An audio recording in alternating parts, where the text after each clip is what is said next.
ਮੁਨਸ਼ੀ ਪ੍ਰੇਮਚੰਦ ਦਾ novel Nirmala ਅੰਕ ਤੀਸਰਾ। ਵਿਧਵਾ ਦਾ ਵਿਰਲਾਪ ਤੇ ਅਨਾਥਾਂ ਦਾ ਰੋਣਾ ਸੁਣਾ ਕੇ ਅਸੀਂ ਪਾਠਕਾਂ ਦਾ ਦਿਲ ਨਹੀਂ ਦੁਖਾਵਾਂਗੇ। ਰੋਂਦਾ ਉਹੀ ਹੈ ਜਿਹਦੇ ਸਿਰ ਤੇ ਪੈਂਦੀ ਹੈ, ਵਿਰਲਾਪ ਕਰਦਾ ਹੈ ਬੇਸੁੱਧ ਹੋ ਕੇ ਡਿੱਗਦਾ ਹੈ। ਇਹ ਕੋਈ ਨਵੀਂ ਗੱਲ ਨਹੀਂ। ਹਾਂ, ਜੇਕਰ ਤੁਸੀਂ ਚਾਹੋ ਤਾਂ ਕਲਿਆਣੀ ਦੀ ਉਸ ਭਿਅੰਕਰ ਮਾਨਸਿਕ ਪੀੜਾ ਦੀ ਕਲਪਨਾ ਕਰ ਸਕਦੇ ਹੋ ਜਿਹੜੀ ਉਸਨੂੰ ਇਸ ਖਿਆਲ ਕਰਕੇ ਹੋ ਰਹੀ ਸੀ ਕਿ ਮੈਂ ਹੀ ਆਪਣੇ ਪਤੀ ਦੀ ਕਾਤਲ ਹਾਂ। ਉਹ ਸ਼ਬਦ ਜਿਹੜੇ ਕ੍ਰੋਧ ਦੇ ਵੇਗ 'ਚ ਉਹਦੇ ਮੂੰਹੋਂ ਨਿਕਲ ਰਹੇ ਸਨ, ਉਸਦੇ ਦਿਲ ਨੂੰ ਤੀਰਾਂ ਦੀ ਤਰ੍ਹਾਂ ਵਿੰਨ੍ਹ ਰਹੇ ਸਨ। ਜੇਕਰ ਪਤੀ ਉਹਦੀ ਗੋਦ 'ਚ ਤੜਪ ਤੜਪ ਕੇ ਮਰਿਆ ਹੁੰਦਾ ਤਾਂ ਉਸਨੂੰ ਤਸੱਲੀ ਹੋਣੀ ਸੀ ਕਿ ਮੈਂ ਉਹਨਾਂ ਪ੍ਰਤੀ ਆਪਣੇ ਕਰਤੱਵ ਦਾ ਪਾਲਨ ਕੀਤਾ ਹੈ।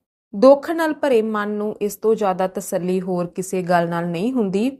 ਉਸਨੂੰ ਇਸ ਖਿਆਲ ਨਾਲ ਕਿੰਨਾ ਹੌਸਲਾ ਮਿਲਣਾ ਸੀ ਕਿ ਮੇਰੇ ਪਤੀ ਮੇਰੇ ਕੋਲੋਂ ਖੁਸ਼ੀ-ਖੁਸ਼ੀ ਗਏ। ਆਖਰੀ ਸਮੇਂ ਤੱਕ ਉਹਨਾਂ ਦੇ ਦਿਲ 'ਚ ਮੇਰਾ ਪਿਆਰ ਕਾਇਮ ਰਿਹਾ। ਕਲਿਆਣੀ ਨੂੰ ਇਹ ਤਸੱਲੀ ਨਹੀਂ ਸੀ। ਉਹ ਸੋਚਦੀ ਮੇਰਾ 25 ਸਾਲਾਂ ਦੀ ਤਪੱਸਿਆ ਅਸਫਲ ਹੋ ਗਈ। ਮੈਂ ਆਖਰੀ ਸਮੇਂ ਪਤੀ ਪ੍ਰੇਮ ਤੋਂ ਵੰਚਿਤ ਰਹਿ ਗਈ। ਜੇਕਰ ਮੈਂ ਉਹਨਾਂ ਨੂੰ ਕੌੜੇ ਸ਼ਬਦ ਨਾ ਕਹੇ ਹੁੰਦੇ ਤਾਂ ਉਹ ਰਾਤ ਨੂੰ ਘਰੋਂ ਨਾ ਜਾਂਦੇ। ਪਤਾ ਨਹੀਂ ਉਹਨਾਂ ਦੇ ਮਨ 'ਚ ਕਿਹੋ ਜਿਹੇ ਵਿਚਾਰ ਆਏ ਹੋਣਗੇ। ਉਹਨਾਂ ਦੇ ਮਨੋਭਾਵਾਂ ਦੀ ਕਲਪਨਾ ਕਰਕੇ ਤੇ ਆਪਣੇ ਅਪਰਾਧ ਨੂੰ ਵਧਾ ਚੜ੍ਹਾ ਕੇ ਕਲਿਆਣੀ ਅੱਠੇ ਪੈਰ ਰੋਂਦੀ ਰਹਿੰਦੀ। ਜਿਨ੍ਹਾਂ ਬੱਚਿਆਂ ਖਾਤਰ ਉਹ ਜਾਨ ਵਾਰਦੀ ਸੀ, ਹੁਣ ਉਹਨਾਂ ਦੀ ਸ਼ਕਲ ਵੀ ਨਹੀਂ ਸੀ ਵੇਖਣਾ ਚਾਹੁੰਦੀ। ਇਹਨਾਂ ਦੇ ਕਾਰਨ ਹੀ ਮੈਨੂੰ ਆਪਣੇ ਪਤੀ ਨਾਲ ਲੜਾਈ ਮੁੱਲ ਲੈਣੀ ਪਈ। ਇਹੋ ਹੀ ਮੇਰੇ ਦੁਸ਼ਮਣ ਹਨ। ਜਿੱਥੇ ਅੱਠੇ ਪੈਰ ਕਚਹਿਰੀ ਲੱਗੀ ਰਹਿੰਦੀ ਸੀ, ਉੱਥੇ ਹੁਣ ਸੁੰਨਸਾਨ ਪਸਰੀ ਹੋਈ ਸੀ। ਹੁਣ ਉਹ ਮੇਲਾ ਹੀ ਮੁੱਕ ਗਿਆ ਸੀ। ਜਦੋਂ ਖਵਾਉਣ ਵਾਲਾ ਨਹੀਂ ਰਿਹਾ ਤਾਂ ਖਾਣ ਵਾਲੇ ਕਿਹਦੇ ਸਿਰ ਤੇ ਬੈਠੇ ਰਹਿੰਦੇ। 1 ਮਹੀਨੇ ਦੇ ਅੰਦਰ ਸਾਰੇ ਭਨੇਵੇਂ ਭਤੀਜੇ ਦੌੜ ਗਏ। ਜਿਨ੍ਹਾਂ ਦਾ ਦਾਅਵਾ ਸੀ ਕਿ ਅਸੀਂ ਪਾਣੀ ਦੀ ਜਗ੍ਹਾ ਖੂਨ ਵਹਾ ਦਿਆਂਗੇ, ਉਹ ਇਸ ਤਰ੍ਹਾਂ ਦੌੜੇ ਕਿ ਪਿੱਛੇ ਮੁੜ ਕੇ ਵੀ ਨਾ ਤੱਕਿਆ। ਦੁਨੀਆ ਹੀ ਬਦਲ ਗਈ। ਜਿਹੜੇ ਬੱਚਿਆਂ ਨੂੰ ਵੇਖ ਕੇ ਪਿਆਰ ਕਰਨ ਨੂੰ ਦਿਲ ਕਰਦਾ ਸੀ, ਉਹਨਾਂ ਦੇ ਮੂੰਹ ਤੇ ਮੱਖੀਆਂ ਭਿਣਭਿਣਾਉਂਦੀਆਂ ਸਨ।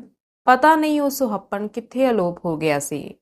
ਦੁੱਖ ਦਾ ਵੇਗ ਥੋੜਾ ਘੱਟ ਹੋਇਆ ਤਾਂ ਨਿਰਮਲਾ ਤੇ ਵਿਆਹ ਦੀ ਸਮੱਸਿਆ ਪੈਦਾ ਹੋ ਗਈ। ਕੁਝ ਲੋਕਾਂ ਦੀ ਸਲਾਹ ਸੀ ਕਿ ਵਿਆਹ ਇਸ ਸਾਲ ਰੋਕ ਦਿੱਤਾ ਜਾਵੇ, ਪਰ ਕਲਿਆਣੀ ਨੇ ਕਿਹਾ ਇੰਨੀਆਂ ਤਿਆਰੀਆਂ ਦੇ ਬਾਅਦ ਵਿਆਹ ਨੂੰ ਰੋਕਣ ਨਾਲ ਸਾਰਾ ਕੀਤਾ ਕਰਾਇਆ ਮਿੱਟੀ 'ਚ ਮਿਲ ਜਾਵੇਗਾ ਤੇ ਦੂਸਰੇ ਸਾਲ ਦੁਬਾਰਾ ਉਹੀ ਤਿਆਰੀਆਂ ਕਰਨੀਆਂ ਪੈਣਗੀਆਂ ਜਿਸ ਦੀ ਹੁਣ ਕੋਈ ਉਮੀਦ ਨਹੀਂ ਸੀ। ਵਿਆਹ ਕਰ ਦੇਣਾ ਹੀ ਠੀਕ ਹੈ। ਕੁਝ ਲੈਣਾ ਦੇਣਾ ਤਾਂ ਹੈ ਨਹੀਂ। ਵਿਆਹ ਟਾਲਣ ਵਿੱਚ ਨੁਕਸਾਨ ਹੀ ਨੁਕਸਾਨ ਹੈ। ਇਸੇ ਕਰਕੇ ਸੱਜਣ ਭਾਲ ਚੰਦਰ ਨੂੰ ਗਮ ਦੀ ਸੂਚਨਾ ਦੇ ਨਾਲ ਵਿਆਹ ਦਾ ਸੰਦੇਸ਼ ਵੀ ਭੇਜ ਦਿੱਤਾ। ਕਲਿਆਣੀ ਨੇ ਆਪਣੇ ਖੱਤ 'ਚ ਲਿਖਿਆ, ਇਸ ਅਨਾਥ ਤੇ ਤਰਸ ਕਰੋ ਤੇ ਡੁੱਬ ਰਹੀ ਕਿਸ਼ਤੀ ਨੂੰ ਕਿਨਾਰੇ ਲਾਓ। ਮੇਰੇ ਪਤੀ ਦੇ ਮਨ 'ਚ ਵੱਡੀਆਂ-ਵੱਡੀਆਂ ਇੱਛਾਵਾਂ ਸਨ, ਪਰ ਰੱਬ ਨੂੰ ਕੁਝ ਹੋਰ ਹੀ ਮਨਜ਼ੂਰ ਸੀ। ਹੁਣ ਮੇਰੀ ਇੱਜ਼ਤ ਤੁਹਾਡੇ ਹੱਥਾਂ 'ਚ ਹੈ। ਕੁੜੀ ਤੁਹਾਡੀ ਹੋ ਚੁੱਕੀ ਏ। ਮੈਂ ਬਰਾਤੀਆਂ ਦਾ ਸਵਾਗਤ ਸਤਿਕਾਰ ਕਰਨਾ ਆਪਣੀ ਖੁਸ਼ਕਿਸਮਤੀ ਸਮਝਦੀ ਹਾਂ, ਪਰ ਜੇਕਰ ਇਸ ਵਿੱਚ ਕੋਈ ਕਮੀ ਹੋਵੇ, ਕੋਈ ਨੁਕਸ ਦਿਖਾਈ ਦੇਵੇ ਤਾਂ ਮਾਫ਼ ਕਰ ਦੇਣਾ। ਮੈਨੂੰ ਵਿਸ਼ਵਾਸ ਹੈ ਕਿ ਤੁਸੀਂ ਇਸ ਅਨਾਥ ਦੀ ਬਦਨਾਮੀ ਨਹੀਂ ਹੋਣ ਦਿਓਗੇ। ਆਦਿ। ਕਲਿਆਣੀ ਨੇ ਖੱਤ ਡਾਕ ਰਾਹੀਂ ਨਾ ਭੇਜਿਆ, ਬਲਕਿ ਪੰਡਤ ਨੂੰ ਆਖਿਆ, ਤੁਹਾਨੂੰ ਤਕਲੀਫ ਤਾਂ ਹੋਵੇਗੀ, ਪਰ ਤੁਸੀਂ ਖੁਦ ਜਾ ਕੇ ਖੱਤ ਦੇ ਆਓ ਤੇ ਮੇਰੇ ਵੱਲੋਂ ਬੇਨਤੀ ਸਹਿਤ ਆਖਣਾ ਕਿ ਜਿੰਨੇ ਘੱਟ ਆਦਮੀ ਆਉਣ ਓਨਾ ਹੀ ਚੰਗਾ ਹੋਵੇਗਾ। ਇੱਥੇ ਕੋਈ ਹੁਣ ਸੰਭਾਲਣ ਵਾਲਾ ਨਹੀਂ ਰਿਹਾ। ਪੰਡਤ ਮੋਟੇ ਰਾਮ ਤੀਸਰੇ ਦਿਨ ਇਹ ਸੁਨੇਹਾ ਲੈ ਕੇ ਲਖਨਊ ਜਾ ਪਹੁੰਚੇ। ਸ਼ਾਮ ਦਾ ਵਕਤ ਸੀ। ਬਾਬੂ ਭਾਨ ਚੰਦਰ ਦੀਵਾਨਖਾਨੇ ਦੇ ਸਾਹਮਣੇ ਕੁਰਸੀ ਤੇ ਨੰਗ ਧੜੰਗ ਬੈਠੇ ਹੁੱਕਾ ਪੀ ਰਹੇ ਸਨ। ਬੜੇ ਮੋਟੇ ਉੱਚੇ ਕੱਦ ਦੇ ਆਦਮੀ ਸਨ। ਇੰਜ ਲੱਗਦਾ ਸੀ ਜਿਵੇਂ ਕਾਲਾ ਦੈਂਤ ਜਾਂ ਕੋਈ ਹਬਸ਼ੀ ਅਫਰੀਕਾ ਤੋਂ ਫੜ ਕੇ ਲਿਆਂਦਾ ਹੋਵੇ। ਸਿਰ ਤੋਂ ਪੈਰਾਂ ਤੱਕ ਇੱਕ ਹੀ ਰੰਗ ਸੀ, ਕਾਲਾ। ਚਿਹਰਾ ਇੰਨਾ ਸਿਆਹ ਸੀ, ਪਤਾ ਨਹੀਂ ਸੀ ਲੱਗਦਾ ਕਿ ਮੱਥੇ ਦਾ ਅੰਤ ਕਿੱਥੇ ਹੈ ਤੇ ਸਿਰ ਦਾ ਆਰੰਭ ਕਿੱਥੇ। ਬਸ ਕੋਇਲੇ ਦੀ ਇੱਕ ਸੰਜੀਵ ਮੂਰਤੀ ਸੀ। ਉਹਨਾਂ ਨੂੰ ਗਰਮੀ ਬਹੁਤ ਲੱਗਦੀ ਸੀ। ਉਹ ਆਬਕਾਰੀ ਵਿਭਾਗ 'ਚ ਇੱਕ ਉੱਚੇ ਅਹੁਦੇ ਤੇ ਸਨ। 500 ਤਨਖਾਹ ਮਿਲਦੀ ਸੀ। ਠੇਕੇਦਾਰਾਂ ਕੋਲੋਂ ਰਿਸ਼ਵਤ ਬਹੁਤ ਲੈਂਦੇ ਸਨ। ਠੇਕੇਦਾਰ ਸ਼ਰਾਬ ਦੇ ਨਾਂ ਤੇ ਪਾਣੀ ਵੇਚਣ, 24 ਘੰਟੇ ਦੁਕਾਨਾਂ ਖੁੱਲ੍ਹੀਆਂ ਰੱਖਣ। ਇਹਨਾਂ ਨੂੰ ਸਿਰਫ ਖੁਸ਼ ਰੱਖਣਾ ਹੀ ਬਹੁਤ ਸੀ। ਇਹਨਾਂ ਦੀ ਖੁਸ਼ੀ ਹੀ ਸਾਰਾ ਕਾਨੂੰਨ ਸੀ। ਇੰਨੀ ਡਰਾਉਣੀ ਸ਼ਕਲ ਸੀ ਕਿ ਚਾਨਣੀ ਰਾਤ 'ਚ ਲੋਕ ਇਹਨਾਂ ਨੂੰ ਦੇਖ ਕੇ ਅਚਾਨਕ ਡਰ ਜਾਂਦੇ ਸਨ। ਸਿਰਫ ਬੱਚੇ ਤੇ ਔਰਤਾਂ ਹੀ ਨਹੀਂ, ਆਦਮੀ ਤੱਕ ਸਹਿਮ ਜਾਂਦੇ ਸਨ। ਚਾਨਣੀ ਰਾਤ ਇਸ ਕਰਕੇ ਕਿਹਾ ਗਿਆ ਹੈ ਕਿ ਹਨੇਰੀ ਰਾਤ 'ਚ ਤਾਂ ਉਹਨਾਂ ਨੂੰ ਕੋਈ ਵੇਖ ਹੀ ਨਹੀਂ ਸੀ ਸਕਦਾ। ਸਿਰਫ ਅੱਖਾਂ ਦਾ ਲਾਲ ਰੰਗ ਸੀ। ਜਿਵੇਂ ਪੱਕਾ ਮੁਸਲਮਾਨ 5 ਵਾਰ ਨਮਾਜ਼ ਪੜ੍ਹਦਾ ਹੈ, ਉਵੇਂ ਹੀ ਇਹ ਵੀ 5 ਵਾਰ ਸ਼ਰਾਬ ਪੀਂਦੇ ਸਨ। ਜਿੰਨੀ ਮਰਜ਼ੀ ਪੀਣ, ਕੋਈ ਰੋਕਣ ਵਾਲਾ ਨਹੀਂ ਸੀ। ਜਦੋਂ ਪਿਆਸ ਲੱਗਦੀ ਸ਼ਰਾਬ ਪੀ ਲੈਂਦੇ। ਜਿਵੇਂ ਕੁਝ ਰੰਗਾਂ ਦਾ ਆਪਸ 'ਚ ਪਿਆਰ ਹੈ, ਉਵੇਂ ਹੀ ਕੁਝ ਰੰਗਾਂ ਦਾ ਆਪਸ ਵਿੱਚ ਵਿਰੋਧ ਵੀ ਹੈ। ਲਾਲ ਦੇ ਸਹਿਯੋਗ ਨਾਲ ਕਾਲਾ ਹੋਰ ਵੀ ਡਰਾਉਣਾ ਬਣ ਜਾਂਦਾ ਸੀ। ਬਾਬੂ ਸਾਹਿਬ ਨੇ ਪੰਡਤ ਜੀ ਨੂੰ ਵੇਖਦਿਆਂ ਹੀ ਕੁਰਸੀ ਤੋਂ ਉੱਠ ਕੇ ਕਿਹਾ, ਵਾਹ ਵਾਹ, ਤੁਸੀਂ ਹੋ, ਆਓ ਆਓ, ਧੰਨ ਭਾਗ। ਨੌਕਰਾਂ ਨੂੰ ਆਵਾਜ਼ ਮਾਰਦਿਆਂ, ਕੋਈ ਹੈ? ਕਿੱਥੇ ਚਲੇ ਗਏ ਸਾਰੇ ਦੇ ਸਾਰੇ? ਝਗੜੂ, ਗੁਰਦੀਨ, ਸ਼ਕੌੜੀ, ਭਵਾਨੀ, ਰਾਮ ਗੁਲਾਲ ਕੋਈ ਹੈ ਜਾਂ ਨਹੀਂ? ਕਿੱਥੇ ਮਰ ਗਏ ਸਾਰੇ ਦੇ ਸਾਰੇ? ਰਾਮ ਗੁਲਾਲ, ਭਵਾਨੀ, ਝਕੌੜੀ, ਗੁਰਦੀਨ, ਝਗੜੂ ਕੋਈ ਵੀ ਨਹੀਂ ਬੋਲਦਾ। ਕਿੱਥੇ ਮਰ ਗਏ ਨੇ ਸਾਰੇ ਦੇ ਸਾਰੇ? ਦਰਜਨ ਆਦਮੀ ਹਨ, ਪਰ ਮੌਕੇ ਤੇ ਇੱਕ ਵੀ ਨਜ਼ਰ ਨਹੀਂ ਆਉਂਦਾ। ਪਤਾ ਨਹੀਂ ਕਿੱਥੇ ਗਵਾਚ ਗਏ ਸਾਰੇ। ਤੁਹਾਡੇ ਲਈ ਕੁਰਸੀ ਲਿਆਵਾਂ? ਭਾਲ ਚੰਦਰ ਨੇ ਇਹ ਨਾਂ ਬਾਰ-ਬਾਰ ਦੁਹਰਾਏ, ਪਰ ਇਹ ਨਹੀਂ ਕੀਤਾ ਕਿ ਪੱਖੀ ਝੱਲ ਰਹੇ ਦੋਹਾਂ ਆਦਮੀਆਂ ਚੋਂ ਕਿਸੇ ਇੱਕ ਨੂੰ ਕੁਰਸੀ ਲੈਣ ਭੇਜ ਦਿੰਦੇ। 3-4 ਮਿੰਟਾਂ ਬਾਅਦ ਇੱਕ ਕਾਨਾ ਜਿਹਾ ਆਦਮੀ ਆ ਕੇ ਖੰਘਦਾ ਹੋਇਆ ਬੋਲਿਆ, ਸਰਕਾਰ, ई तना की नौकरी हमार की न हुई। कहाँ तक उधार बाड़ी ले ले खाई, मांगत मांगत थेथर होए गए। सरकार, मेरे कोलों नौकरी नहीं हुंदी तुहाडी। कदों तक उधार लैके खांदा रहूंगा, मंग मंग के थक गया हाँ। पाल चंदर, बकवास ना कर, जाके कुर्सी लिया। जदों काम करन नूं कहीए तां रोना शुरू कर देंदे हो। पंडित जी उथे सब ठीक है ना? मोटे राम, की दसां बाबू जी, हुण ठीक किथे? सारा घर बर्बाद हो गया। एने चिर च नौकर ने एक टुटा होया चीड़ दा संदूक लिया के रख दिता ते बोलिया, मेज मेरे कोलों चुक्या नहीं गया।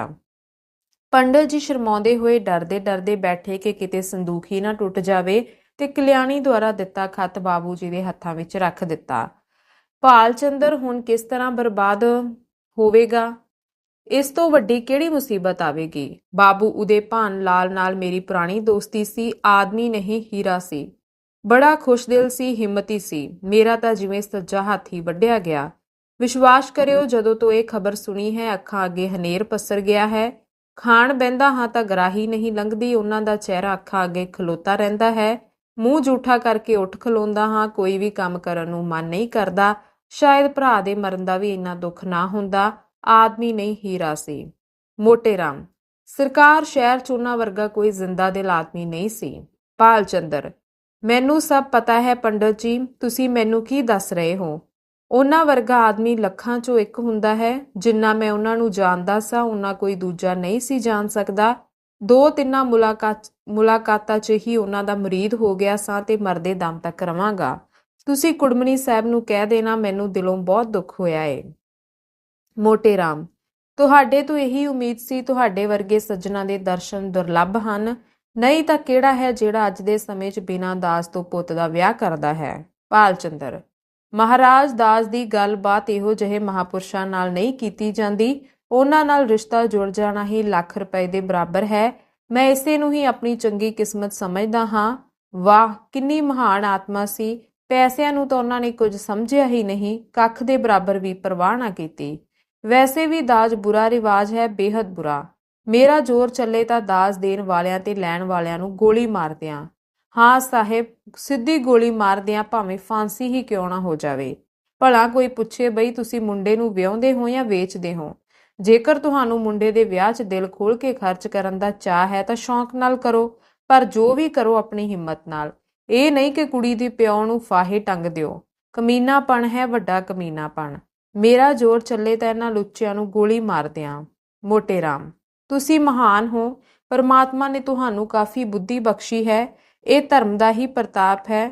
ਮਾਲਕਨ ਦੀ ਇੱਛਾ ਹੈ ਕਿ ਵਿਆਹ ਦੀ ਤਰੀਕ ਹੋ ਹੀ ਰਹੇ ਤੇ ਉਹਨਾਂ ਨੇ ਸਾਰੀਆਂ ਗੱਲਾਂ ਖੱਤ 'ਚ ਲਿਖ ਦਿੱਤੀਆਂ ਹਨ।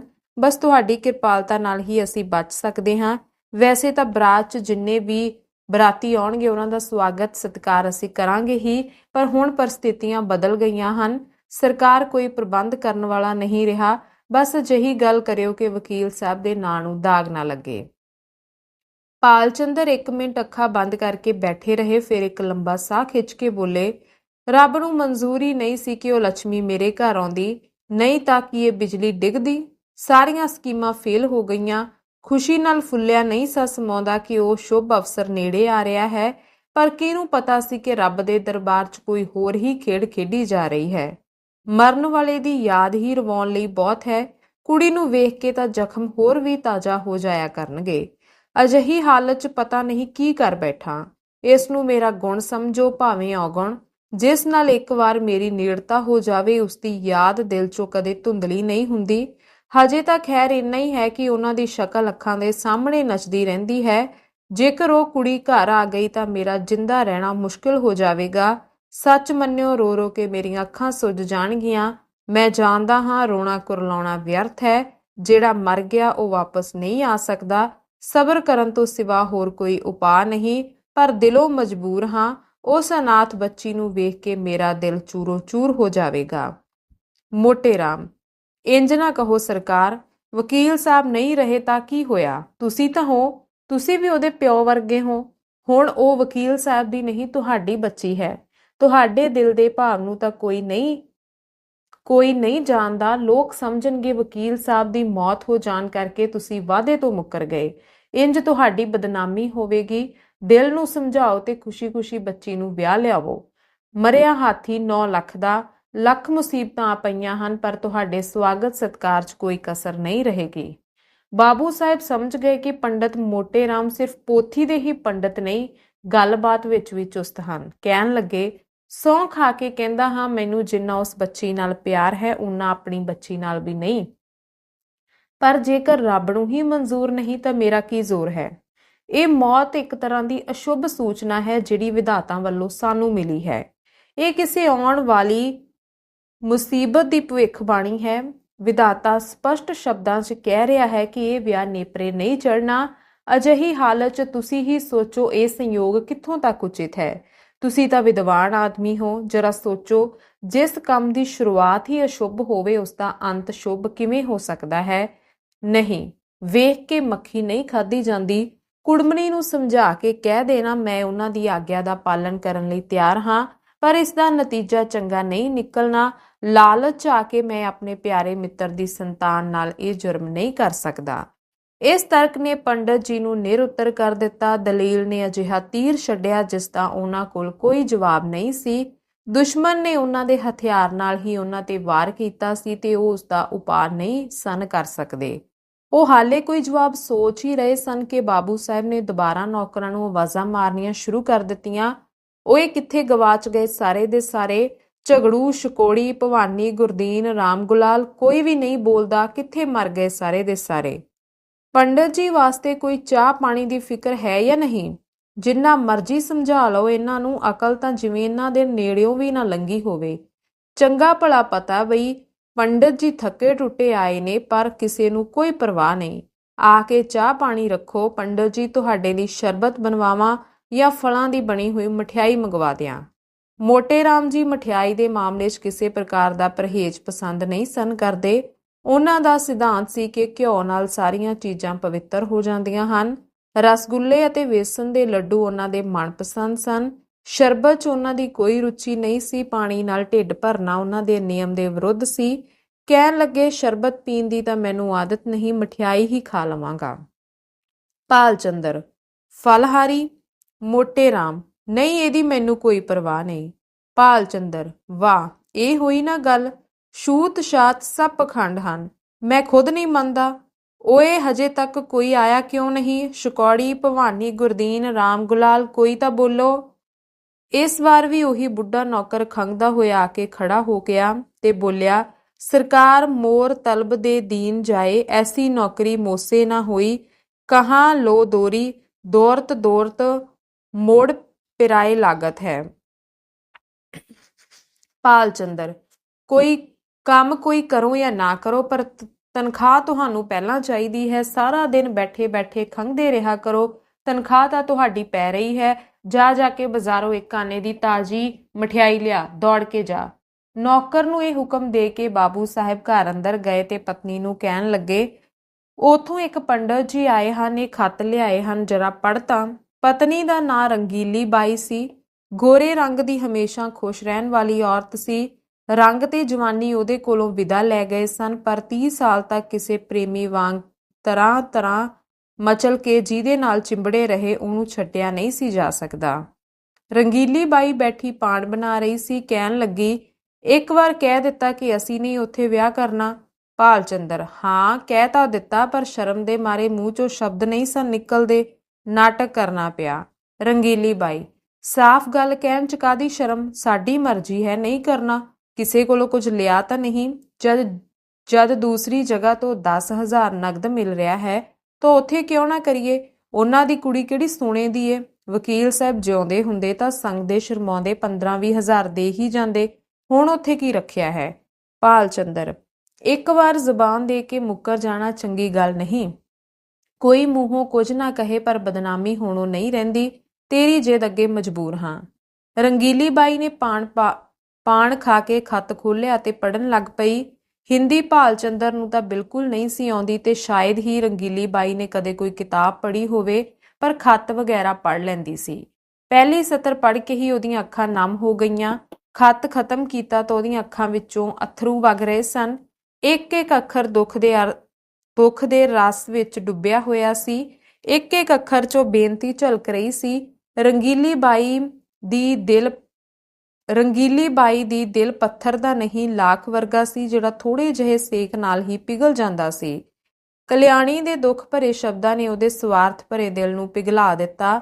ਭਰੇ ਹੋਏ ਗਲ ਵਿੱਚੋਂ ਬੋਲੀ, ਬਾਹਮਣ ਹਜੇ ਬੈਠਾ ਏ ਜਾਂ ਚਲਾ ਗਿਆ। ਭਾਲ ਚੰਦਰ ਪਤਨੀ ਦੇ ਅਥਰੂਆਂ ਨੂੰ ਵੇਖ ਕੇ ਸੁੱਕਦੇ ਜਾ ਰਹੇ ਸਨ। ਆਪਣੇ ਆਪ ਤੇ ਗੁੱਸਾ ਆ ਰਿਹਾ ਸੀ ਕਿ ਬਿਨਾਂ ਮਤਲਬ ਮੈਂ ਇਹ ਖਾਤੇ ਨੂੰ ਦਿਖਾਇਆ।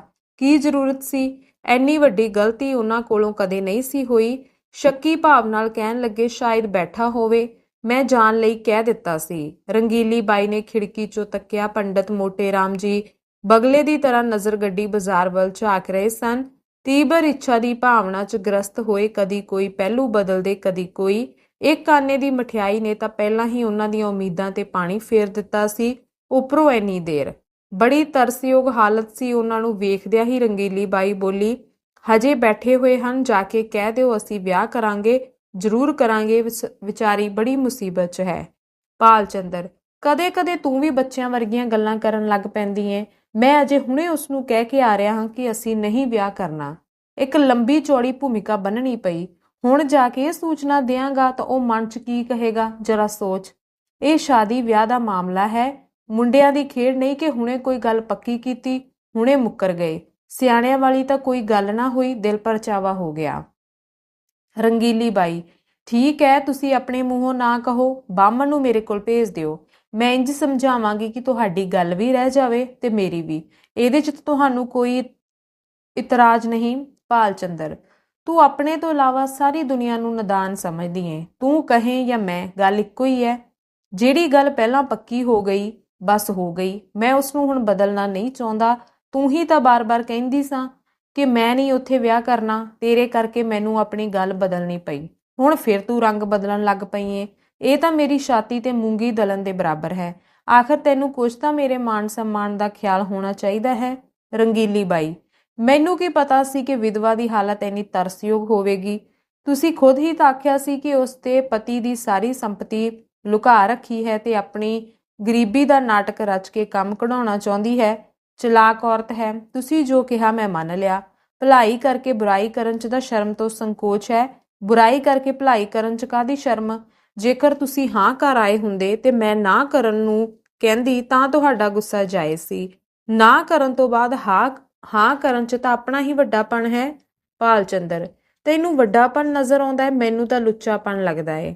ਫਿਰ ਤੂੰ ਇਹ ਕਿੰਜ ਮੰਨ ਲਿਆ ਕਿ ਮੈਂ ਕਲਿਆਣੀ ਦੇ ਵਿਸ਼ੇ 'ਚ ਜਿਹੜੀ ਗੱਲ ਕਹੀ ਸੀ ਉਹ ਝੂਠ ਸੀ। ਇਹ ਖੱਤ ਵੇਖ ਕੇ ਜਿੰਨੀ ਨਰਮ ਦਿਲ ਤੂੰ ਹੋਈ ਏ, ਉਹੋ ਜਿਹਾ ਹੀ ਦੂਜਿਆਂ ਨੂੰ ਸਮਝਦੀ ਏ। ਰੰਗੀਲੀ ਬਾਈ, ਮੈਨੂੰ ਇਹ ਖੱਤ ਝੂਠਾ ਨਹੀਂ ਲੱਗਦਾ। ਝੂਠੀ ਗੱਲ ਦਿਲ ਨੂੰ ਨਹੀਂ ਚੁਭਦੀ, ਉਹਦੇ 'ਚ ਝੂਠ ਦੀ ਬਦਬੂ ਜ਼ਰੂਰ ਹੁੰਦੀ ਹੈ। ਭਾਲ ਚੰਦਰ, ਝੂਠੀ ਗੱਲ ਇਸ ਤਰ੍ਹਾਂ ਚੁਭਦੀ ਹੈ ਕਿ ਸੱਚੀ ਗੱਲ ਉਹਦੇ ਸਾਹਮਣੇ ਬਿਲਕੁਲ ਫਿੱਕੀ ਦਿਖਾਈ ਦੇਣ ਲੱਗਦੀ ਹੈ। ਇਹ ਕਿੱਸੇ ਕਹਾਣੀਆਂ ਲਿਖਣ ਵਾਲੇ ਜਿਨ੍ਹਾਂ ਦੀਆਂ ਕਿਤਾਬਾਂ ਪੜ੍ਹ ਕੇ ਤੂੰ ਘੰਟਿਆਂ ਬੱਧੀ ਰੋਂਦੀ ਰਹਿੰਦੀ ਹੈ, ਕੀ ਇਹ ਸੱਚੀਆਂ ਗੱਲਾਂ ਲਿਖਦੇ ਹਨ? ਸਰਾਸਰ ਝੂਠ ਦਾ ਪੁਲੰਦਾ ਬੰਨ੍ਹਦੇ ਹਨ। ਇਹ ਵੀ ਇੱਕ ਕਲਾ ਹੈ। ਰੰਗੀਲੀ ਬਾਈ, ਹੁਣ ਕਿਉਂ ਮੇਰੇ ਕੋਲੋਂ ਦੌੜਦੇ ਹੋ? ਦਾਈ ਕੋਲੋਂ ਢਿੱਡ ਲੁਕਾਉਂਦੇ ਹੋ? ਮੈਂ ਤੁਹਾਡੀਆਂ ਗੱਲਾਂ ਮੰਨ ਜਾਂਦੀ ਹਾਂ ਤਾਂ ਤੁਸੀਂ ਸਮਝਦੇ ਹੋ ਕਿ ਇਸ ਨੂੰ ਬੇਵਕੂਫ ਬਣਾ ਲਿਆ, ਪਰ ਮੈਂ ਤੁਹਾਡੀ ਇੱਕ ਇੱਕ ਰਗ ਪਛਾਣਦੀ ਹਾਂ। ਤੁਸੀਂ ਆਪਣਾ ਦੋਸ਼ ਮੇਰੇ ਸਿਰ ਤੇ ਮੜ੍ਹ ਕੇ ਖੁਦ ਬਚਣਾ ਚਾਹੁੰਦੇ ਹੋ। ਦੱਸੋ, ਮੈਂ ਝੂਠ ਬੋਲਦੀ ਹਾਂ? ਜਦੋਂ ਵਕੀਲ ਸਾਹਿਬ ਜਿਉਂਦੇ ਸਨ ਤਾਂ ਤੁਸੀਂ ਕਦੇ ਸੋਚਿਆ ਸੀ ਕਿ ਕਹਿਣ ਦੀ ਜ਼ਰੂਰਤ ਹੀ ਨਹੀਂ ਪੈਣੀ, ਜਿੰਨਾ ਠੀਕ ਸਮਝਣਗੇ ਉਹ ਖੁਦ ਦੇ ਦੇਣਗੇ, ਸਗੋਂ ਬਿਨਾਂ ਕਹਿਣ ਦੇ ਹੋਰ ਵੀ ਜ਼ਿਆਦਾ ਮਿਲਣ ਦੀ ਉਮੀਦ ਸੀ। ਹੁਣ ਜਦ ਵਕੀਲ ਸਾਹਿਬ ਦੀ ਮੌਤ ਹੋ ਗਈ ਤਾਂ ਤਰ੍ਹਾਂ ਤਰ੍ਹਾਂ ਦੇ ਬਹਾਨੇ ਬਣਾਉਣ ਲੱਗ ਪਏ। ਇਹ ਭਲਮਾਨਸੀ ਨਹੀਂ, ਕਮੀਨਾਪਣ ਹੈ। ਇਸ ਦਾ ਦੋਸ਼ ਵੀ ਤੁਹਾਡੇ ਹੀ ਸਿਰ ਹੈ। ਮੈਂ ਹੁਣ ਵਿਆਹ ਤੇ ਜਾਣਾ ਹੀ ਨਹੀਂ, ਤੁਹਾਡੀ ਜੋ ਮਰਜ਼ੀ ਹੈ ਕਰੋ। ਪਖੰਡ ਕਰਨ ਵਾਲੇ ਆਦਮੀਆਂ ਤੋਂ ਮੈਨੂੰ ਖੇਜ ਹੈ। ਜਿਹੜੀ ਵੀ ਗੱਲ ਕਰੋ ਸਾਫ਼ ਕਰੋ, ਮਾੜੀ ਹੋਵੇ ਜਾਂ ਚੰਗੀ। ਹਾਥੀ ਦੇ ਦੰਦ ਖਾਣ ਦੇ ਹੋਰ ਤੇ ਵਿਖਾਉਣ ਦੇ ਹੋਰ ਵਾਲੀ ਨੀਤੀ ਤੇ ਚੱਲਣਾ ਤੁਹਾਨੂੰ ਸ਼ੋਭਾ ਨਹੀਂ ਦਿੰਦਾ। ਦੱਸੋ ਹੁਣ ਉੱਥੇ ਵਿਆਹ ਕਰੋਗੇ ਜਾਂ ਨਹੀਂ? ਭਾਲ ਚੰਦਰ, ਜਦ ਮੈਂ ਬੇਈਮਾਨ, ਦਗਾਬਾਜ਼ ਤੇ ਝੂਠਾ ਹਾਂ ਤਾਂ ਮੈਨੂੰ ਪੁੱਛਣ ਦੀ ਕੀ ਲੋੜ ਹੈ? ਪਰ ਤੂੰ ਤਾਂ ਜਿਵੇਂ ਆਦਮੀਆਂ ਬਾਰੇ ਬਹੁਤ ਜਾਣਦੀ ਐ, ਤੇਰੀ ਇਸ ਸਿਆਣਪ ਦਾ ਕੀ ਕਹਿਣਾ? ਵਾਰੇ ਵਾਰੇ ਜਾਵਾਂ ਤੇਰੇ। ਰੰਗੀਲੀ ਬਾਈ, ਸ਼ਰਮ ਤਾਂ ਹੈ ਹੀ ਨਹੀਂ, ਹਜੇ ਵੀ ਸ਼ਰਮ ਨਹੀਂ ਆਈ। ਸੱਚ ਦੱਸਿਓ, ਮੈਂ ਤੁਹਾਡਾ ਝੂਠ ਫੜ ਲਿਆ ਜਾਂ ਨਹੀਂ? ਭਾਲ ਚੰਦਰ, ਜਾਂ ਉਹ ਔਰਤਾਂ ਹੋਰ ਹੁੰਦੀਆਂ ਹਨ ਜਿਹੜੀਆਂ ਮਰਦਾਂ ਨੂੰ ਪਛਾਣਦੀਆਂ ਹਨ। ਹੁਣ ਤੱਕ ਤਾਂ ਮੈਂ ਇਹੀ ਸਮਝਦਾ ਸਾਂ ਕਿ ਔਰਤਾਂ ਦੀ ਦ੍ਰਿਸ਼ਟੀ ਬੜੀ ਸੂਖਮ ਹੁੰਦੀ ਹੈ, ਪਰ ਅੱਜ ਵਿਸ਼ਵਾਸ ਹੋ ਗਿਆ ਤੇ ਨਾਲ ਹੀ ਮਹਾਤਮਾ ਲੋਕਾਂ ਨੇ ਔਰਤਾਂ ਬਾਰੇ ਜਿੰਨੀਆਂ ਵੀ ਗੱਲਾਂ ਕਹੀਆਂ ਸਨ ਉਹ ਮੰਨਣੀਆਂ ਪੈਣਗੀਆਂ।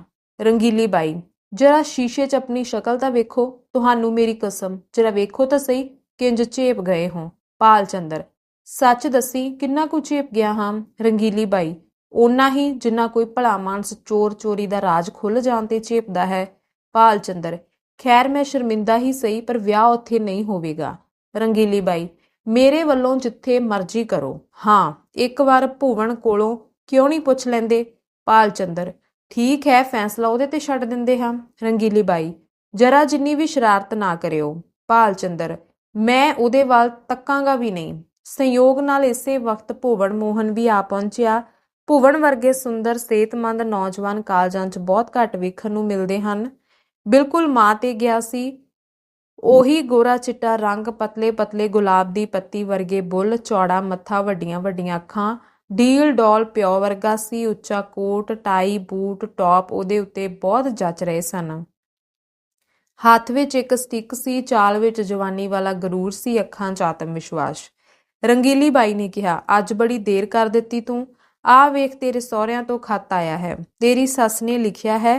ਸਾਫ਼-ਸਾਫ਼ ਦੱਸ ਦੇ, ਹਜੇ ਵੀ ਵਕਤ ਹੈ। ਉੱਥੇ ਵਿਆਹ ਕਰਵਾਉਣਾ ਹੈ ਜਾਂ ਨਹੀਂ?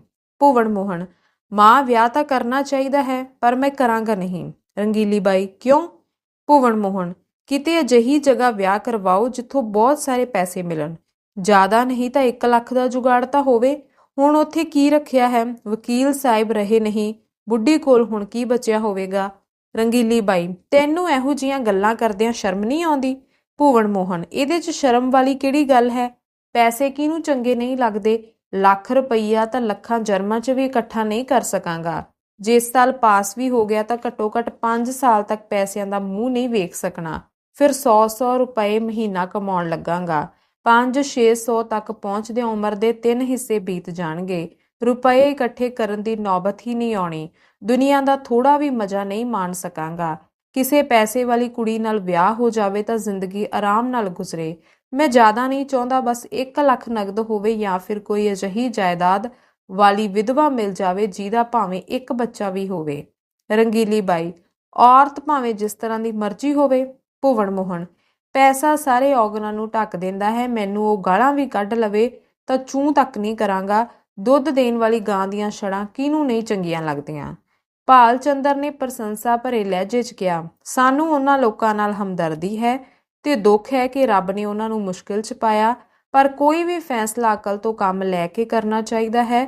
ਅਸੀਂ ਕਿੰਨੇ ਵੀ ਥੋੜੇ ਕਿਉਂ ਨਾ ਜਾਈਏ, ਫਿਰ ਵੀ ਚੰਗੀ ਖਾਸੀ ਬਰਾਤ ਹੋ ਜਾਵੇਗੀ। ਉੱਥੇ ਖਾਣ ਦਾ ਵੀ ਕੋਈ ਪ੍ਰਬੰਧ ਨਹੀਂ। ਲੋਕਾਂ ਦੇ ਹੱਸਣ ਤੇ ਤਾਨੇ ਮਾਰਨ ਤੋਂ ਇਲਾਵਾ ਕੋਈ ਨਤੀਜਾ ਨਹੀਂ ਨਿਕਲਣਾ।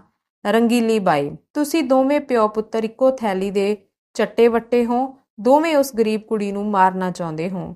ਭੁਵਨ ਮੋਹਨ, ਜਿਹੜਾ ਗਰੀਬ ਹੈ ਉਹਨੂੰ ਗਰੀਬਾਂ ਨਾਲ ਹੀ ਰਿਸ਼ਤਾ ਜੋੜਨਾ ਚਾਹੀਦਾ ਹੈ, ਆਪਣੀ ਹੈਸੀਅਤ ਤੋਂ ਵੱਧ ਕੇ। ਰੰਗੀਲੀ ਬਾਈ, ਚੁੱਪ ਕਰ, ਆਇਆ ਵੱਡਾ ਹੈਸੀਅਤ ਵਾਲਾ। ਤੂੰ ਕਿਹੜੇ ਪਾਸਿਓਂ ਧੰਨਾ ਸੇਠ ਹੈ?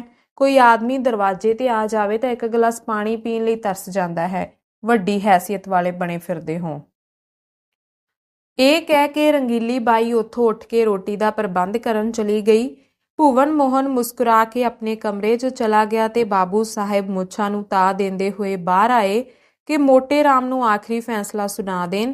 ਪਰ ਪੰਡਤ ਜੀ ਦਾ ਕੋਈ ਪਤਾ ਨਹੀਂ ਸੀ।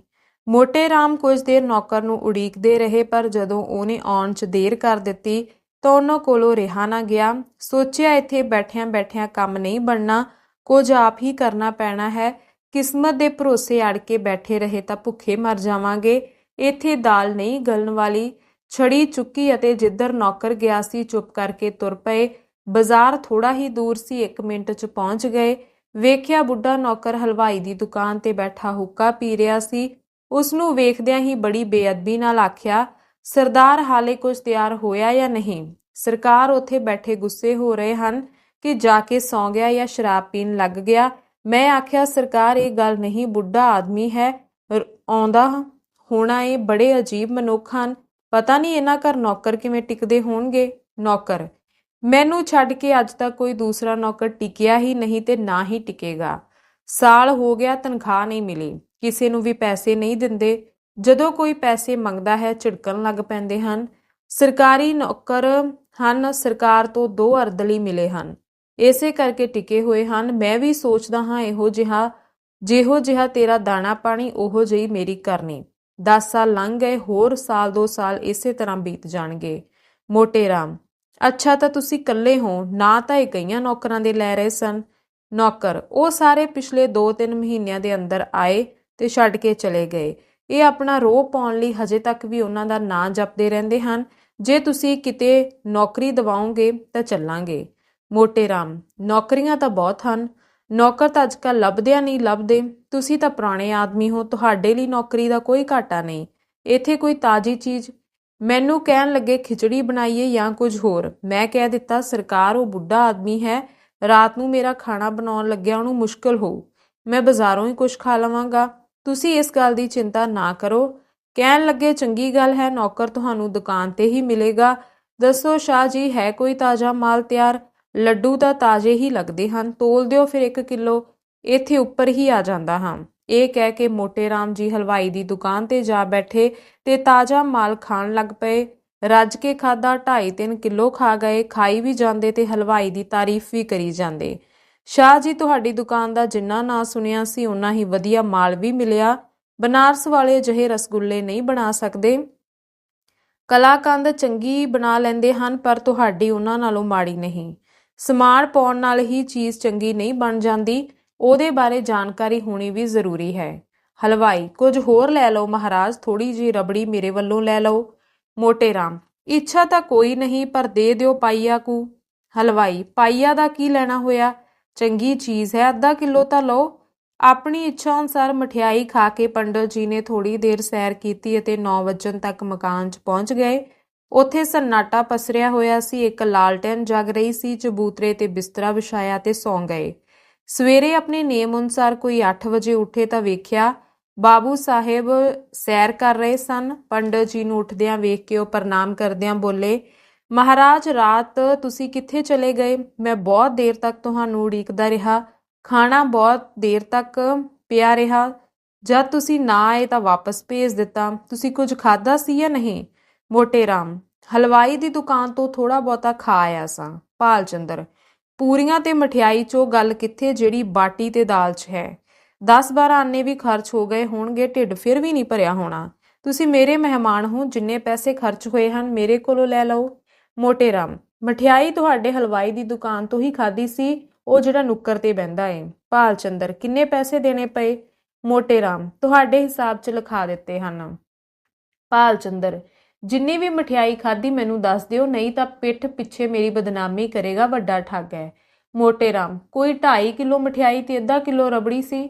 ਭਾਲ ਚੰਦਰ ਨੇ ਹੈਰਾਨੀ ਭਰੀਆਂ ਨਜ਼ਰਾਂ ਨਾਲ ਪੰਡਤ ਜੀ ਵੱਲ ਤੱਕਿਆ, ਜਿਵੇਂ ਕੋਈ ਅਚੰਭੇ ਵਾਲੀ ਗੱਲ ਸੁਣੀ ਹੋਵੇ। 3 ਕਿਲੋ ਤਾਂ ਸਾਰੇ ਮਹੀਨੇ ਦਾ ਟੋਟਲ ਨਹੀਂ ਸੀ ਬਣਦਾ, ਤੇ ਇਹ ਸੱਜਣ ਇੱਕੋ ਵਾਰੀ ਤਕਰੀਬਨ 4 ਰੁਪਏ ਦਾ ਮਾਲ ਹੜਪ ਕਰ ਗਏ। ਜੇਕਰ 1 ਅੱਧਾ ਦਿਨ ਹੋਰ ਰੁਕ ਗਏ ਤਾਂ ਮੇਰੀ ਬੇੜੀ ਬਹਿ ਜਾਏਗੀ। ਢਿੱਡ ਹੈ ਜਾਂ ਸ਼ੈਤਾਨ ਦੀ ਕਬਰ? 3 ਕਿਲੋ ਕੋਈ ਹੈ ਟਿਕਾਣਾ? ਬਾਬੂ ਸਾਹਿਬ ਵਿਆਕੁਲ ਹਾਲਤ 'ਚ ਦੌੜਦੇ ਹੋਏ ਅੰਦਰ ਗਏ ਤੇ ਰੰਗੀਲੀ ਬਾਈ ਨੂੰ ਕਹਿਣ ਲੱਗੇ, ਕੁਝ ਸੁਣਦੀ ਏ? ਇਹ ਸੱਜਣ ਕੱਲ 3 ਕਿਲੋ ਮਠਿਆਈ ਹਜਮ ਕਰ ਗਏ। 3 ਕਿਲੋ ਪੱਕੀ ਤੋਲ ਕੇ। ਰੰਗੀਲੀ ਬਾਈ ਨੇ ਹੈਰਾਨ ਹੋ ਕੇ ਆਖਿਆ, ਨਹੀਂ ਨਹੀਂ, 3 ਕਿਲੋ ਭਲਾ ਕੋਈ ਖਾ ਸਕਦਾ ਹੈ? ਆਦਮੀ ਹੈ ਜਾਂ ਬਲਦ? ਭਾਲ ਚੰਦਰ 3 ਕਿਲੋ ਤਾਂ ਮੈਂ ਆਪਣੇ ਮੂੰਹੋਂ ਕਹਿ ਰਿਹਾ ਹਾਂ, 4 ਕਿਲੋ ਤਾਂ ਘੱਟੋ ਘੱਟ ਖਾਧੀ ਹੋਵੇਗੀ। ਰੰਗੀਲੀ ਬਾਈ, ਇਹਦੇ ਢਿੱਡ ਵਿੱਚ ਕੀ ਸ਼ਨੀ ਗ੍ਰਹਿ ਬੈਠਾ ਏ? ਭਾਲ ਚੰਦਰ, ਅੱਜ ਦਾ ਦਿਨ ਰਹਿ ਗਿਆ ਤਾਂ 6 ਕਿਲੋ ਨੂੰ ਹੱਥ ਫੇਰ ਜਾਊਗਾ। ਰੰਗੀਲੀ ਬਾਈ, ਅੱਜ ਰਹਿਣ ਹੀ ਨਾ ਦਿਓ। ਖੱਤ ਦਾ ਜੋ ਵੀ ਜਵਾਬ ਦੇਣਾ ਹੈ ਦੇ ਕੇ ਵਿਦਾ ਕਰੋ। ਜੇਕਰ ਰਹਿਣ ਲਈ ਕਹੇ ਤਾਂ ਸਪਸ਼ਟ ਕਹਿ ਦੇਣਾ ਕਿ ਸਾਡੇ ਇੱਥੇ ਮਠਿਆਈ ਮੁਫਤ ਨਹੀਂ ਆਉਂਦੀ। ਖਿਚੜੀ ਬਣਾਉਣੀ ਹੈ ਤਾਂ ਬਣਾਵੇ, ਨਹੀਂ ਤਾਂ ਆਪਣਾ ਰਸਤਾ ਨਾਪੇ। ਜਿਨ੍ਹਾਂ ਨੂੰ ਇਹੋ ਜਿਹੇ ਪੇਟੂਆਂ ਨੂੰ ਖਵਾ ਕੇ ਮੁਕਤੀ ਮਿਲਦੀ ਹੈ ਉਹੀ ਖਵਾਉਣ, ਸਾਨੂੰ ਅਜਿਹੀ ਮੁਕਤੀ ਨਹੀਂ ਚਾਹੀਦੀ। ਪਰ ਪੰਡਤ ਜੀ ਵਿਦਾ ਹੋਣ ਲਈ ਪਹਿਲਾਂ ਹੀ ਤਿਆਰ ਬੈਠੇ ਸਨ, ਇਸ ਕਰਕੇ ਬਾਬੂ ਸਾਹਿਬ ਨੂੰ ਚਲਾਕੀ ਨਾਲ ਕੰਮ ਲੈਣ ਦੀ ਜ਼ਰੂਰਤ ਨਾ ਪਈ। ਪੁੱਛਿਆ, ਕਿਉਂ ਜਨਾਬ, ਕਰ ਲਈ ਤਿਆਰੀ? ਮੋਟੇ ਰਾਮ, ਹਾਂ ਸਰਕਾਰ, ਚੱਲਦਾ ਹਾਂ, 9 ਵਜੇ ਦੀ ਗੱਡੀ ਮਿਲ ਜਾਵੇਗੀ। ਭਾਲ ਚੰਦਰ, ਅੱਜ ਦਾ ਦਿਨ ਤਾਂ ਹੋਰ ਠਹਿਰ ਜਾਂਦੇ। ਇਹ ਕਹਿੰਦਿਆਂ ਭਾਲ ਚੰਦਰ ਨੂੰ ਡਰ ਲੱਗਣ ਲੱਗ ਪਿਆ ਕਿ ਕਿਤੇ ਇਹ ਮਹਾਰਾਜ ਸੱਚਮੁੱਚ ਹੀ ਨਾ ਰੁਕ ਜਾਣ। ਇਸ ਲਈ ਵਾਕ ਨੂੰ ਪੂਰਾ ਕੀਤਾ, ਹਾਂ ਹਾਂ, ਉੱਥੇ ਵੀ ਤਾਂ ਲੋਕ ਤੁਹਾਨੂੰ ਉਡੀਕ ਰਹੇ ਹੋਣਗੇ। ਮੋਟੇ ਰਾਮ, 1-2 ਦਿਨ ਦੀ ਤਾਂ ਕੋਈ ਗੱਲ ਨਹੀਂ, ਤੇ ਵਿਚਾਰ ਵੀ ਇਹੋ ਸੀ ਕਿ ਤ੍ਰਿਵੈਣੀ ਦਾ ਇਸ਼ਨਾਨ ਕਰਾਂਗਾ। ਜੇ ਬੁਰਾ ਨਾ ਮੰਨੋ ਤਾਂ ਕਹਾਂ, ਤੁਹਾਡੇ ਲੋਕਾਂ ਅੰਦਰ ਬ੍ਰਾਹਮਣਾਂ ਪ੍ਰਤੀ ਕਣ ਮਾਤਰ ਵੀ ਸ਼ਰਧਾ ਨਹੀਂ। ਸਾਡੇ ਜਜਮਾਨ ਹਨ ਜਿਹੜੇ ਸਾਡਾ ਮੂੰਹ ਤੱਕਦੇ ਰਹਿੰਦੇ ਹਨ ਕਿ ਪੰਡਤ ਜੀ ਆਗਿਆ ਦੇਣ ਤਾਂ ਉਹਨਾਂ ਦਾ ਪਾਲਣ ਕਰੀਏ। ਅਸੀਂ ਉਹਨਾਂ ਦੇ ਘਰ ਜਾਂਦੇ ਹਾਂ ਤਾਂ ਉਹ ਆਪਣੇ ਆਪ ਨੂੰ ਚੰਗੀ ਕਿਸਮਤ ਵਾਲਾ ਸਮਝਦੇ ਹਨ ਤੇ ਸਾਰਾ ਘਰ ਛੋਟੇ ਤੋਂ ਲੈ ਕੇ ਵੱਡੇ ਤੱਕ ਸਾਡੀ ਸੇਵਾ ਸਤਿਕਾਰ 'ਚ ਲੀਨ ਹੋ ਜਾਂਦੇ ਹਨ। ਜਿੱਥੇ ਸਾਡਾ ਆਦਰ ਨਹੀਂ ਉੱਥੇ ਇੱਕ ਪਲ ਵੀ ਠਹਿਰਨਾ ਮੁਸ਼ਕਿਲ ਹੈ। ਜਿੱਥੇ ਬ੍ਰਾਹਮਣ ਦਾ ਆਦਰ ਨਹੀਂ ਉੱਥੇ ਭਲਾ ਨਹੀਂ ਹੋ ਸਕਦਾ। ਭਾਲ ਚੰਦਰ, ਸਾਡੇ ਕੋਲੋਂ ਤਾਂ ਅਜਿਹਾ ਕੋਈ ਅਪਰਾਧ ਨਹੀਂ ਹੋਇਆ। ਮੋਟੇ ਰਾਮ, ਅਪਰਾਧ ਨਹੀਂ ਹੋਇਆ, ਹੋਰ ਅਪਰਾਧ ਕਿਹਨੂੰ ਕਹਿੰਦੇ ਹਨ? ਤੁਸੀਂ ਹੁਣੇ ਅੰਦਰ ਜਾ ਕੇ ਕਿਹਾ ਕਿ ਇਹ ਸੱਜਣ 3 ਕਿਲੋ ਮਠਿਆਈ ਹਜਮ ਕਰ ਗਏ। ਤੁਸੀਂ ਹਜੇ ਖਾਣ ਵਾਲੇ ਵੇਖੇ ਹੀ ਕਿੱਥੇ ਹਨ? ਇੱਕ ਵਾਰ ਖਵਾ ਕੇ ਵੇਖੋ, ਅੱਖਾਂ ਖੁੱਲ੍ਹ ਜਾਣਗੀਆਂ। ਇਹੋ ਜਿਹੇ ਮਹਾਨ ਪੁਰਸ਼ ਹਨ ਜਿਹੜੇ ਪਸੇਰੀ ਭਰ ਮਠਿਆਈ ਖਾ ਕੇ ਵੀ ਢਕਾਰ ਨਹੀਂ ਮਾਰਦੇ। ਇੱਕ ਮਠਿਆਈ ਲਈ ਸਾਨੂੰ ਬੇਨਤੀ ਕੀਤੀ ਜਾਂਦੀ ਹੈ, ਪੈਸੇ ਦਿੱਤੇ ਜਾਂਦੇ ਹਨ। ਅਸੀਂ ਮੰਗਣ ਵਾਲੇ ਬ੍ਰਾਹਮਣ ਨਹੀਂ ਹਾਂ ਜਿਹੜੇ ਤੁਹਾਡੇ ਦੁਆਰ ਤੇ ਬੈਠੇ ਰਹਾਂਗੇ। ਤੁਹਾਡਾ ਨਾਂ ਸੁਣ ਕੇ ਆਏ ਸਾਂ, ਇਹ ਨਹੀਂ ਸਾਂ ਜਾਣਦੇ ਕਿ ਇੱਥੇ ਮੇਰੇ ਖਾਣ ਲਈ। ਜਾਓ, ਰੱਬ ਤੁਹਾਡਾ ਭਲਾ ਕਰੇ। ਬਾਬੂ ਸਾਹਿਬ ਇੰਨੇ ਸ਼ਰਮਿੰਦੇ ਹੋਏ ਕਿ ਮੂੰਹ 'ਚੋਂ ਗੱਲ ਨਾ ਨਿਕਲੀ। ਸਾਰੀ ਜ਼ਿੰਦਗੀ ਉਹਨਾਂ ਕਦੇ ਇਹੋ ਜਿਹੀਆਂ ਖਰੀਆਂ ਨਹੀਂ ਸਨ ਸੁਣੀਆਂ। ਬੜੇ ਬਹਾਨੇ ਬਣਾਏ ਕਿ ਤੁਹਾਡੀ ਗੱਲ ਨਹੀਂ ਸੀ ਹੋ ਰਹੀ, ਕਿਸੇ ਦੂਸਰੇ ਸੱਜਣ ਦੀ ਗੱਲ ਚੱਲ ਰਹੀ ਸੀ। ਪਰ ਪੰਡਤ ਜੀ ਦਾ ਗੁੱਸਾ ਸ਼ਾਂਤ ਨਾ ਹੋਇਆ। ਉਹ ਸਭ ਕੁਝ ਸਹਿਣ ਕਰ ਸਕਦੇ ਸਨ, ਪਰ ਆਪਣੇ ਪੇਟ ਦੀ ਨਿੰਦਿਆ ਨਹੀਂ ਸਨ ਸਹਿ ਸਕਦੇ। ਜਿੰਨੀ ਬੁਰਾਈ ਔਰਤਾਂ ਨੂੰ ਆਪਣੇ ਹੁਸਨ ਦੀ ਮਾੜੀ ਲੱਗਦੀ ਹੈ, ਉਸ ਤੋਂ ਕਿਤੇ ਜ਼ਿਆਦਾ ਬੁਰੀ ਮਰਦਾਂ ਨੂੰ ਆਪਣੇ ਪੇਟ ਦੀ ਨਿੰਦਿਆ ਲੱਗਦੀ ਹੈ। ਬਾਬੂ ਸਾਹਿਬ ਪੰਡਤ ਜੀ ਨੂੰ ਮਨਾ ਤਾਂ ਰਹੇ ਸਨ, ਪਰ ਨਾਲ ਹੀ ਉਹਨਾਂ ਨੂੰ ਇਹ ਵੀ ਡਰ ਖਾਈ ਜਾ ਰਿਹਾ ਸੀ ਕਿ ਕਿਤੇ ਇਹ ਰੁਕ ਨਾ ਜਾਣ। ਉਹਨਾਂ ਦੀ ਕਮੀਨਗੀ ਦਾ ਪਰਦਾ ਚੁੱਕਿਆ ਗਿਆ ਸੀ, ਉਸ ਪਰਦੇ ਨੂੰ ਢਕਣਾ ਜ਼ਰੂਰੀ ਸੀ। ਆਪਣੀ ਕਮੀਨਗੀ ਨੂੰ ਲੁਕਾਉਣ ਖਾਤਰ ਉਹਨਾਂ ਕੋਈ ਗੱਲ ਨਾ ਕੀਤੀ, ਪਰ ਹੋਣ ਵਾਲੀ ਗੱਲ ਹੋ ਕੇ ਹੀ ਰਹੀ। ਪਛਤਾ ਰਹੇ ਸਨ ਕਿ ਕਿਉਂ ਅੰਦਰ ਪੰਡਤ ਜੀ ਦੀ ਗੱਲ ਦੱਸਣ ਗਏ, ਤੇ ਦੱਸੀ ਵੀ ਉੱਚੀ ਆਵਾਜ਼ 'ਚ। ਇਹ ਦੁਸ਼ਟ ਵੀ ਕੰਨ ਲਾ ਕੇ ਸੁਣਦਾ ਰਿਹਾ, ਪਰ ਹੁਣ ਪਛਤਾਉਣ ਨਾਲ ਕੀ ਹੋ ਸਕਦਾ ਸੀ? ਪਤਾ ਨਹੀਂ ਕਿਹੜੇ ਮਨਹੂਸ ਦੀ ਸ਼ਕਲ ਵੇਖੀ ਸੀ। ਇਹ ਮੁਸੀਬਤ ਗੱਲ ਪੈ ਗਈ। ਜੇ ਇਸ ਵਕਤ ਇੱਥੋਂ ਇਹ ਨਾਰਾਜ਼ ਹੋ ਕੇ ਗਿਆ ਤਾਂ ਉੱਥੇ ਜਾ ਕੇ ਮੇਰੀ ਬਦਨਾਮੀ ਕਰੂਗਾ ਤੇ ਮੇਰਾ ਰਾਜ ਖੁੱਲ੍ਹ ਜਾਵੇਗਾ। ਹੁਣ ਤਾਂ ਇਹਦਾ ਮੂੰਹ ਬੰਦ ਕਰਨਾ ਹੀ ਪਵੇਗਾ। ਸੋਚ ਵਿਚਾਰ ਕਰਦਿਆਂ ਬਾਬੂ ਜੀ ਅੰਦਰ ਜਾ ਕੇ ਰੰਗੀਲੀ ਬਾਈ ਨੂੰ ਕਹਿਣ ਲੱਗੇ, ਇਸ ਦੁਸ਼ਟ ਨੇ ਆਪਣੀਆਂ ਗੱਲਾਂ ਸੁਣ ਲਈਆਂ ਹਨ, ਹੁਣ ਨਾਰਾਜ਼ ਹੋ ਕੇ ਜਾ ਰਿਹਾ ਹੈ। ਰੰਗੀਲੀ ਬਾਈ, ਜਦ ਤੁਹਾਨੂੰ ਪਤਾ ਸੀ ਕਿ ਇਹ ਬੂਹੇ 'ਚ ਖੜਾ ਹੈ ਤਾਂ ਹੌਲੀ ਕਿਉਂ ਨਾ ਬੋਲੇ? ਭਾਲ ਚੰਦਰ, ਮੁਸੀਬਤ ਆਉਂਦੀ ਹੈ ਤਾਂ ਕੱਲੀ ਨਹੀਂ ਆਉਂਦੀ, ਕੀ ਪਤਾ ਸੀ ਉਹ ਬੂਹੇ ਤੇ ਕੰਨ ਲਾ ਕੇ ਖਲੋਤਾ ਹੈ। ਰੰਗੀਲੀ ਬਾਈ, ਪਤਾ ਨਹੀਂ ਕਿਹਦਾ ਮੂੰਹ ਵੇਖਿਆ ਹੈ। ਭਾਲ ਚੰਦਰ, ਉਹ ਦੁਸ਼ਟ ਸਾਹਮਣੇ ਲੇਟਿਆ ਹੋਇਆ ਸੀ, ਪਤਾ ਹੁੰਦਾ ਤਾਂ ਉਧਰ ਵੇਖਦਾ ਹੀ ਨਾ। ਹੁਣ ਤਾਂ ਇਸ ਨੂੰ ਕੁਝ ਦੇ ਕੇ ਰਾਜੀ ਕਰਨਾ ਪਵੇਗਾ। ਰੰਗੀਲੀ ਬਾਈ, ਜਾਣ ਦਿਓ, ਜਦ ਤੁਸੀਂ ਉੱਥੇ ਵਿਆਹ ਵੀ ਨਹੀਂ ਕਰਨਾ ਤਾਂ ਪਰਵਾਹ ਕਿਸ ਗੱਲ ਦੀ? ਭਾਲ ਚੰਦਰ, ਇੰਜ ਜਾਨ ਨਹੀਂ ਛੁੱਟਣੀ, ਲਿਆ 10 ਰੁਪਏ ਵਧਾਈ ਦੇ ਬਹਾਨੇ ਦੇ ਦਿਆਂ, ਰੱਬ ਦੁਬਾਰਾ ਕਦੇ ਇਸ ਮਨਹੂਸ ਦੀ ਸ਼ਕਲ ਨਾ ਦਿਖਾਵੇ। ਰੰਗੀਲੀ ਬਾਈ ਨੇ ਪਛਤਾਉਂਦਿਆਂ ਹੋਇਆਂ 10 ਰੁਪਏ ਕੱਢੇ ਤੇ ਬਾਬੂ ਸਾਹਿਬ ਨੇ ਉਹ ਲਿਜਾ ਕੇ ਪੰਡਤ ਜੀ ਦੇ ਪੈਰਾਂ ਤੇ ਰੱਖ ਦਿੱਤੇ। ਪੰਡਤ ਜੀ ਨੇ ਮਨ 'ਚ ਆਖਿਆ, ਤੇਰੀ ਐਸੀ ਦੀ ਤੈਸੀ ਮੱਖੀ ਚੂਸਦੀ, ਇਹੋ ਜਿਹਾ ਰਗੜਿਆ ਕਿ ਯਾਦ ਕਰੇਗਾ। ਤੂੰ ਸਮਝਦਾ ਹੋਵੇਗਾ ਕਿ 10 ਰੁਪਏ ਦੇ ਕੇ ਇਹਨੂੰ ਉੱਲੂ ਬਣਾ ਲਵਾਂਗਾ। ਇਸ ਭੁਲੇਖੇ 'ਚ ਨਾ ਰਹੀ। ਮੈਂ ਤੇਰੀ ਰਗ ਰਗ ਤੋਂ ਵਾਕਿਫ ਹਾਂ। ਰੁਪਏ ਜੇਬ 'ਚ ਪਾ ਲਏ ਤੇ ਆਸ਼ੀਰਵਾਦ ਦੇ ਕੇ ਆਪਣੇ ਰਾਹ ਤੁਰ ਪਏ। ਬਾਬੂ ਸਾਹਿਬ ਬੜੀ ਦੇਰ ਤੱਕ ਸੋਚਦੇ ਰਹੇ। ਪਤਾ ਨਹੀਂ ਪੰਡਤ ਹੁਣ ਵੀ ਮੈਨੂੰ ਕੰਜੂਸ ਹੀ ਸਮਝ ਰਿਹਾ ਹੈ ਜਾਂ ਉੱਪਰ ਚੁੱਕਿਆ ਹੋਇਆ ਪਰਦਾ ਹੇਠਾਂ ਸੁੱਟ ਗਿਆ। ਕਿਤੇ ਰੁਪਏ ਵੀ ਤਾਂ ਪਾਣੀ 'ਚ ਨਹੀਂ ਜਾ ਡਿੱਗੇ। ਧੰਨਵਾਦ।